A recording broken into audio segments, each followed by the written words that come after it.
I found the tracker on a Wednesday morning, the kind of morning that feels like it was made to be forgotten. Gray sky. Cold coffee. My knees stiff from sleeping wrong again. I'd parked my Camry crooked the night before, one wheel in the grass, one on the gravel, because I'd come home late from the hardware store and didn't feel like fixing it. That bothered me enough to crawl under the car with a flashlight and straighten the splash guard that had been scraping. That's when I saw it. A small black rectangle, no bigger than a deck of cards, magnetized cleanly to the frame rail just behind the rear axle. No dust on it. No rust. A tiny green light pulsing like a heartbeat. I stared at it for a long time before touching it. I'm 64. Retired city planner. Widowed. No enemies. No secrets. No one who should care where I drive. And yet, there it was. Warm. Not warm from the engine. The exhaust had cooled hours ago. This was warm because it had been awake. Recently. Someone had put it there that morning. Or late the night before. I didn't rip it off. That was instinct. You don't pull a wire in a wall without knowing what it powers. You don't yank something that doesn't belong without first understanding why it's there. I slid out from under the car and went inside. I took my phone and photographed the device from every angle. The mounting. The serial number. The LED. I took a video under the car, narrating quietly like I used to when documenting zoning violations for the city. Then I went back out with gloves and removed it. The magnet resisted for a second, then let go with a soft click. The sound felt loud in the quiet driveway. I sealed it in a plastic bag and set it on the kitchen table. For 5 minutes, I just stared at it. Who tracks a man like me? I live alone in a one-story house in Helena. I go to the grocery store, the post office, and the cemetery on Sundays. I haven't traveled out of state in 3 years. I don't gamble. I don't drink. I don't owe anyone money. The only people who come to my house are my neighbor Carl, 72, arthritic, still uses a flip phone. My daughter-in-law Megan, who drops off casseroles once a month. My son, Aaron. Aaron had been here 2 nights earlier. Said he wanted to borrow my ladder. He'd spent 10 minutes in the driveway, leaning against my car, phone in hand. At the time, I thought nothing of it. Now, I felt something cold settle behind my ribs. I put the tracker in a drawer. Then I did nothing. I didn't call the police. I didn't call my son. I didn't tell anyone. I left the car parked and waited. If someone was watching me, they were about to see something strange. Because I wasn't going anywhere. That first day, I walked to the grocery store. It's 6 blocks. I carried my bags home slowly, letting my arms ache. No calls. That evening, I sat on the porch and read until dark. No calls. The next day, I stayed home entirely. I cleaned the basement. Organized old photo albums. Cooked a pot of soup. At noon, my phone rang. Aaron. Hey, Dad, he said, too brightly. Everything okay? Fine, I said. A pause. You didn't go anywhere today? There it was. Why would I? Just wondering. Your car still acting up? My car? You mentioned the brakes felt weird last week. I had not. No, I said. It's fine. Another pause. Longer. Well, if it starts making noise, let me know. You shouldn't be driving something unsafe. I've been driving 40 years without you supervising me. A nervous laugh. I know. Just looking out for you. He hung up quickly. I sat at the kitchen table with the phone in my hand. Aaron calls me once every 3 weeks. Usually when Megan reminds him. He doesn't ask about my health. He doesn't ask about Mom's garden. He doesn't ask how I'm sleeping.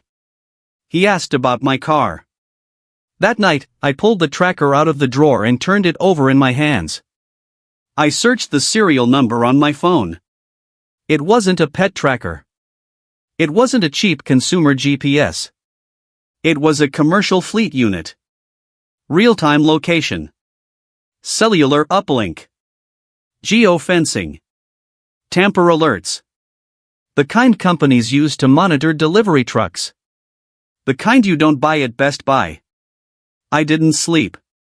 The next morning, I did something that would have made my wife laugh. I drove to the post office. Not in my car. I took Carl's old bicycle. It took 40 minutes and nearly killed me, but I made it. I mailed the tracker in a small padded envelope to a warehouse address in Winnipeg I found on the manufacturer's site. No return address. No note. Then I rode home and put the bike back exactly where I'd found it. If someone was watching my car, they were about to watch me leave Montana. Without me. At 3:17 p.m., my phone rang. Aaron. Dad, he said, voice tight, where are you? At home.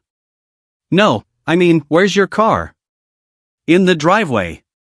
A breath. Shallow. That's impossible. What is? He stopped himself. I mean, I thought you went out of town. I smiled for the first time in 2 days. Why would you think that? I didn't.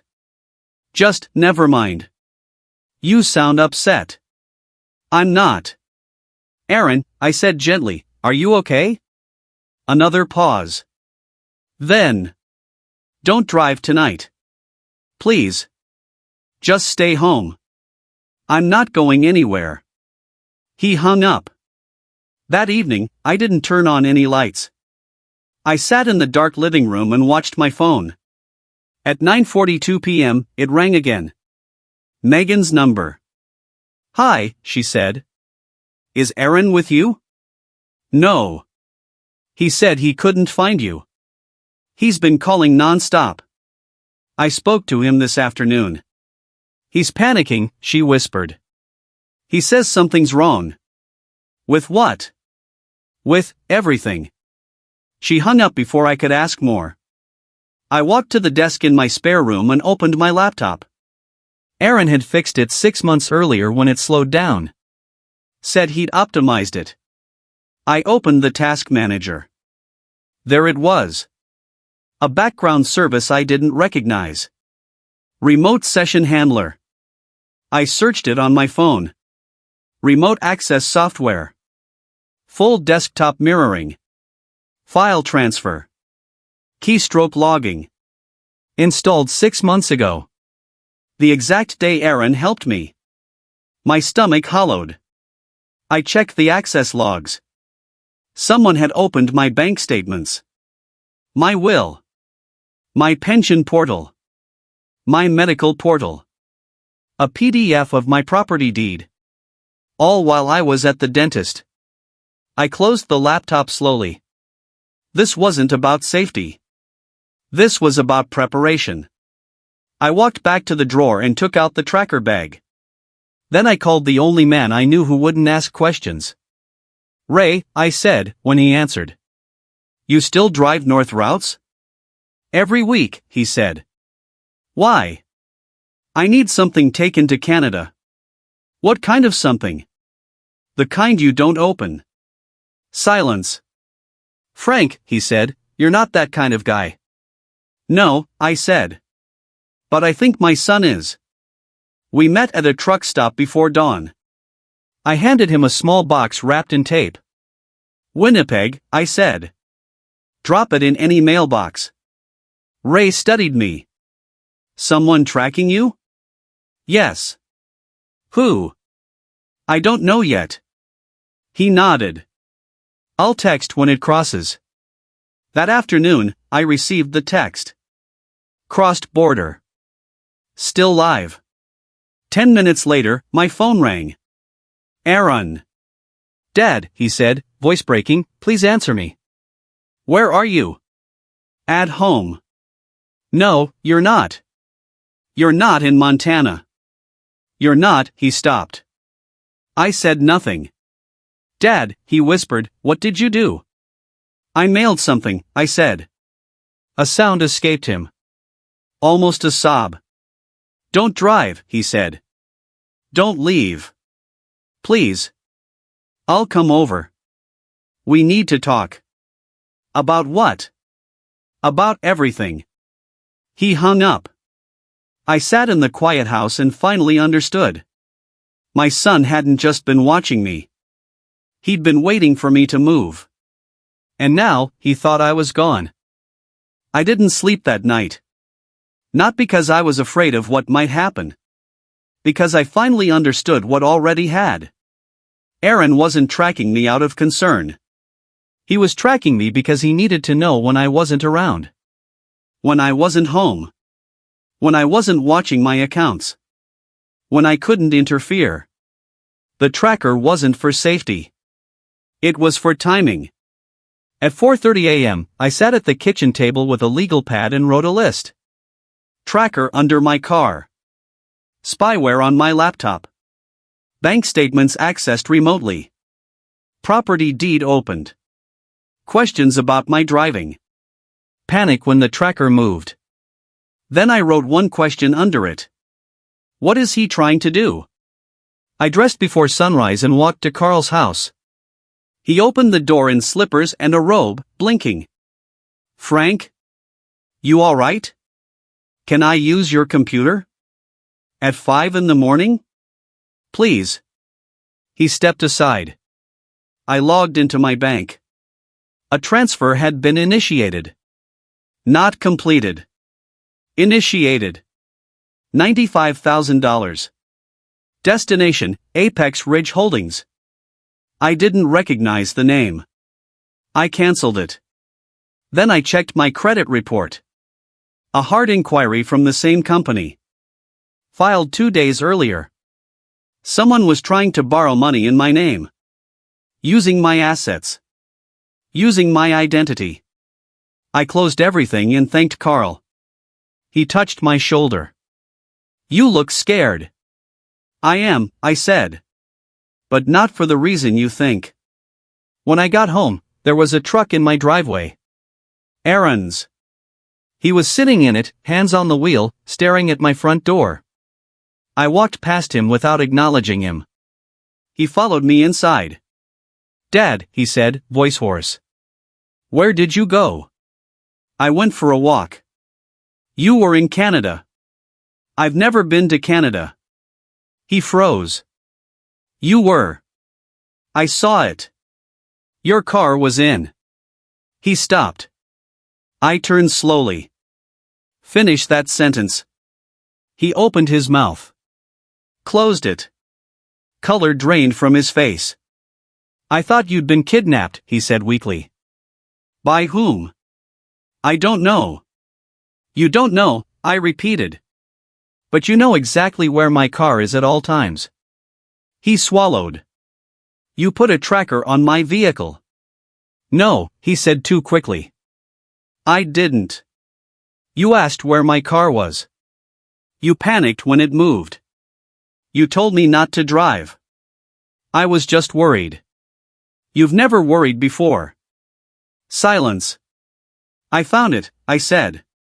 His knees bent slightly, like he might sit. Found what? The device under my car. He stared at me. I let the words hang. I mailed it to Canada. He collapsed into the chair at the table. You don't understand, he whispered. Then help me. He shook his head. You can't fix this. What is this? He looked up at me. They're going to come here. Who? The people I owe. The room felt smaller. How much? He laughed once, broken. Everything. I sat across from him. When did this start? 2 years ago. After Mom died. I started playing online. Poker. Crypto. Just trying to feel something. I lost. Tried to win it back. Lost more. Megan doesn't know everything. You stole from me. I borrowed, he said desperately. I was going to pay it back. With what? With the house. My heart stuttered. You were going to take my home. They wouldn't lend without collateral, he said. They needed proof you were out of the picture. I felt cold. Explain. They said it had to look natural. Like an accident. That you traveled. That you were confused. That you signed things. My voice came out flat. They? Apex Ridge. I remembered the name from my bank screen. They gave me 2 weeks. For what? To secure the loan. To transfer the property. To make sure you weren't a problem. I stared at my son. You were going to let them kill me. No, he said quickly. I just needed time. I wasn't going to let them. You put a tracker on my car. I needed to know when you were gone. So you could do what? He couldn't answer. I stood.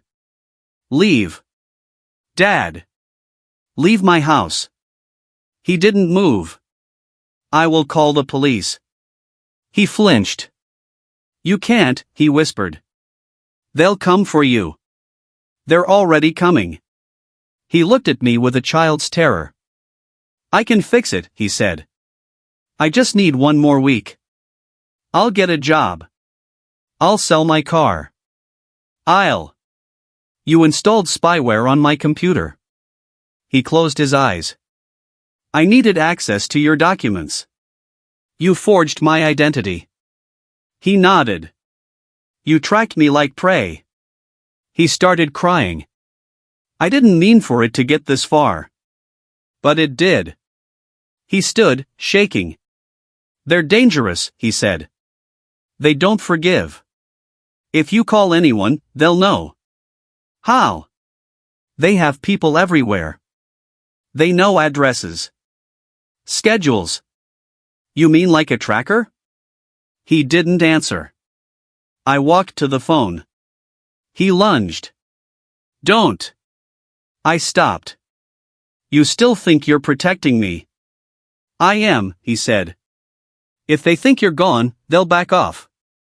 They already know I'm not. He froze. The tracker is in Canada, I said. But I'm here. They'll think. They already called me. He stared. They called you? They called to confirm my identity. Asked if I'd applied for financing. He sagged. They know, I said. You failed. He slid down the wall. They'll kill me, he whispered. They'll try. I looked at my son.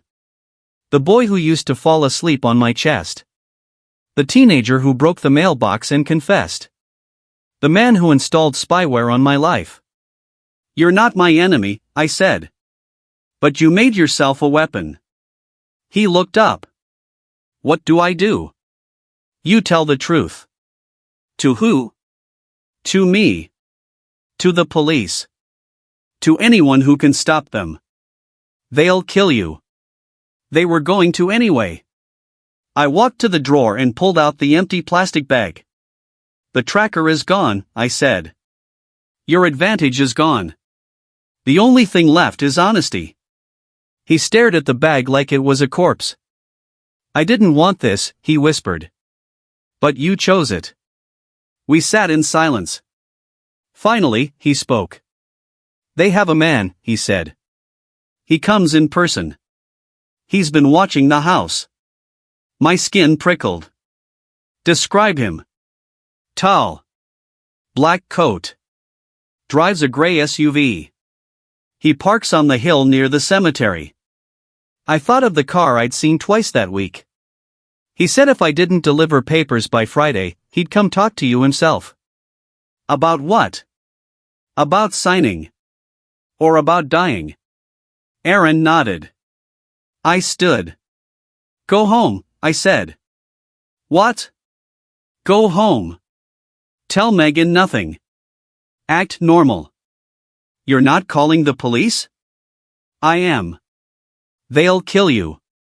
Not today. He hesitated. I love you, he said. I looked at him. I know. He left. I locked the door. Then I called a number I hadn't dialed in 20 years. Detective Mark Hensley. Mark, I said. I think my son tried to sell me to criminals. There was a long pause. Where are you right now? At home. Stay there. Already am. He arrived with 2 officers. I told them everything.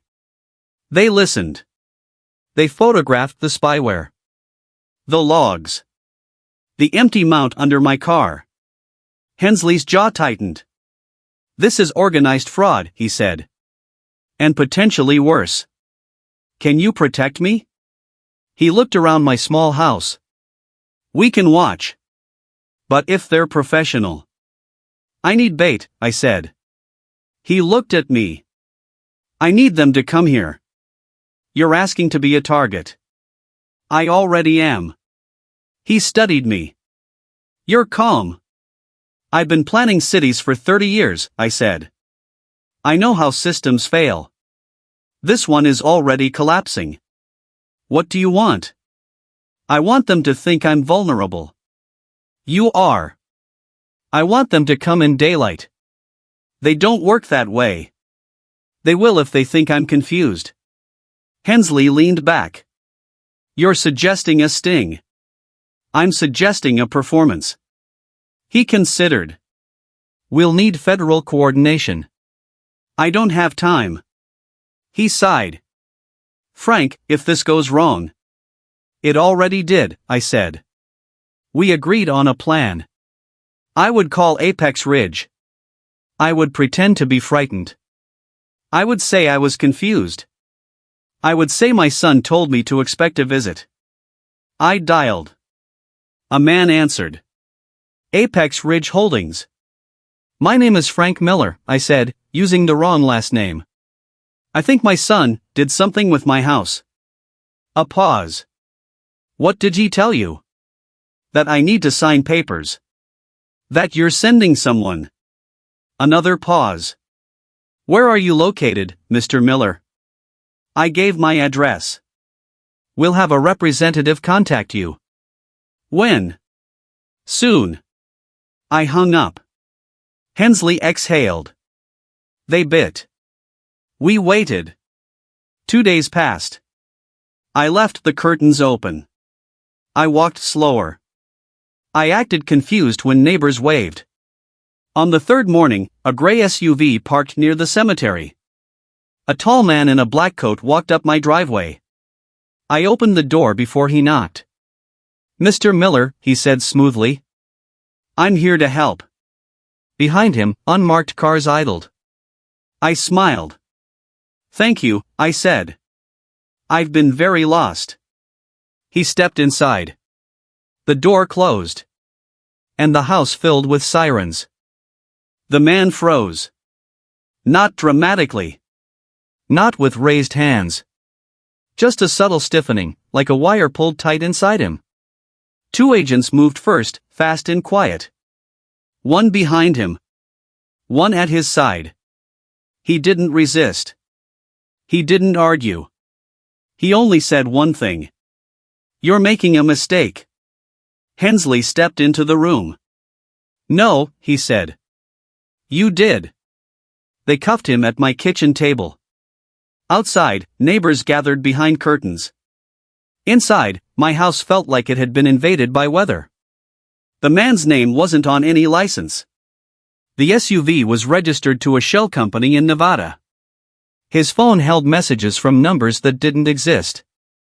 Apex Ridge Holdings wasn't a firm. It was a net. And my son had walked into it. Aaron was arrested that afternoon.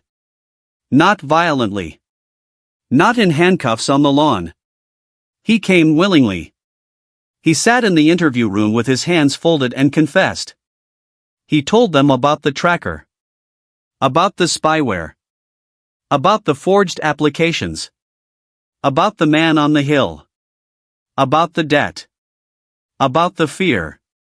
He said my name more than any other word. The FBI took over by nightfall. Apex Ridge collapsed within a week. 8 arrests. 3 states. Hundreds of victims. I learned I wasn't the first. Just the first who noticed. Aaron was charged with identity fraud, conspiracy, and elder exploitation. He faced 10 years. He wrote me from jail. The first letter I burned. The second I didn't open. The third I read. It said, "Dad, I thought I was protecting you from a future without me. I didn't realize I was creating one without you. I don't ask forgiveness. I only ask that you live." I folded it. Spring came. I planted tomatoes. I sold the Camry. I bought a bicycle. Carl and I drank coffee on the porch in the mornings. Sometimes, a gray SUV passed on the highway. My heart no longer raced. The house felt mine again. One afternoon, the phone rang. A woman's voice. Elder Abuse Unit.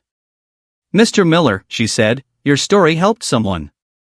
A man in Idaho had found a tracker under his truck. A woman in Oregon had checked her laptop. A father in Utah canceled a loan he never applied for. People listened, she said. I looked out at my yard. At the quiet. At the space where fear used to sit. Good, I said. I didn't win. I survived. There's a difference. I didn't expose a villain. I exposed a truth. Sometimes, the danger isn't outside. Sometimes, it sits at your table. And loving someone doesn't mean letting them destroy you. I still think about Aaron. Not with anger. With distance. I think about how close I came to being a headline. And how a warm piece of plastic under my car changed everything. If you ever find something that doesn't belong. Under your car. On your computer. In your life. Don't ignore it. Curiosity saved me. Silence almost killed me. And survival is not betrayal.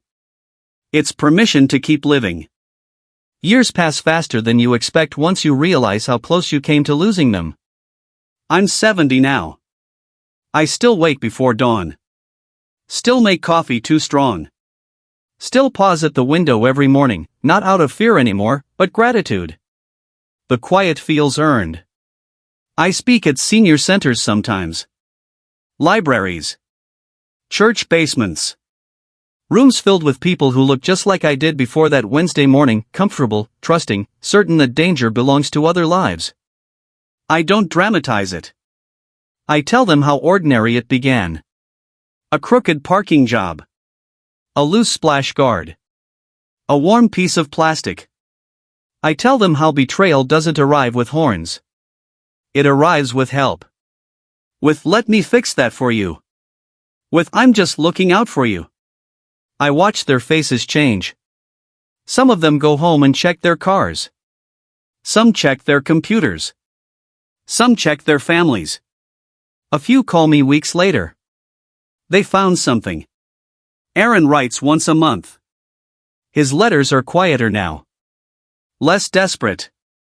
More honest. He talks about the library cart he pushes. The man who teaches him chess. The counselor who makes him write about accountability. He doesn't ask me to visit. That tells me he's learning. I reply twice a year. I tell him about the garden. About Carl's knee replacement. About the hawk that nests in the pine tree. I don't talk about forgiveness. Not yet. Some bridges need time to remember how to hold weight. People ask if I hate him. I don't. Hate is loud. What I feel is careful. I love him the way you love a fire after it burns your house down. From a distance. With respect. With boundaries. The tracker is still in evidence somewhere. Cold now. Lifeless. A small black box that nearly became my gravestone. Sometimes I imagine a world where I never crawled under that car. Where I drove to the grocery store. Where a button was pressed. Where my story ended in a ditch. That version of me never spoke. Never warned anyone. Never chose himself.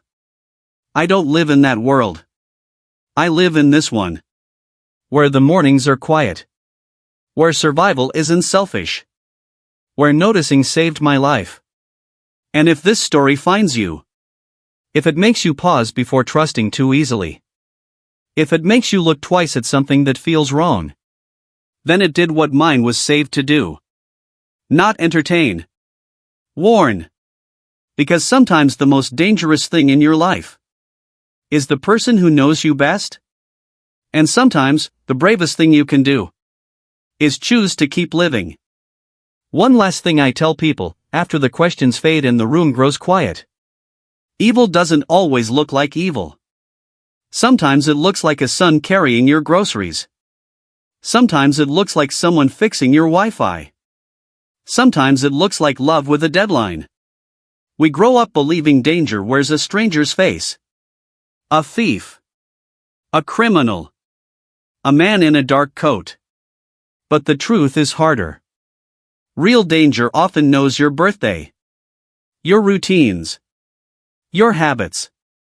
Your soft spots. It knows which buttons to press because it helped build them. That's what makes it powerful. And that's what makes awareness the only real shield. I didn't survive because I was strong. I survived because I noticed. I questioned. I waited. I listened to the quiet voice that said, "This doesn't belong." That voice exists in everyone. It whispers when something is off.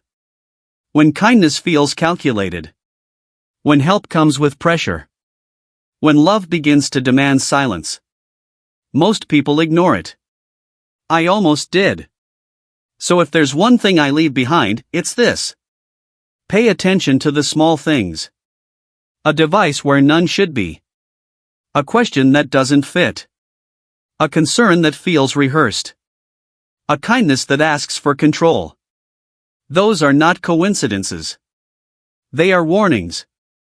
And survival begins the moment you choose to listen. That's how this story ends. Not with revenge. Not with triumph. Not even with forgiveness. It ends with awareness.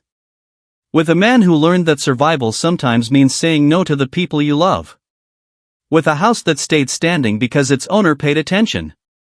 With a future that exists only because a warm piece of plastic didn't get ignored. I didn't win a battle. I kept my life. And in a world where danger hides behind familiar faces, that's more than enough. So if you ever feel that quiet unease, that tug in your chest that says something isn't right, don't push it away. Curiosity is not paranoia. Caution is not weakness. Self-preservation is not betrayal. It is the courage to keep living. And sometimes, that courage begins with looking under your car.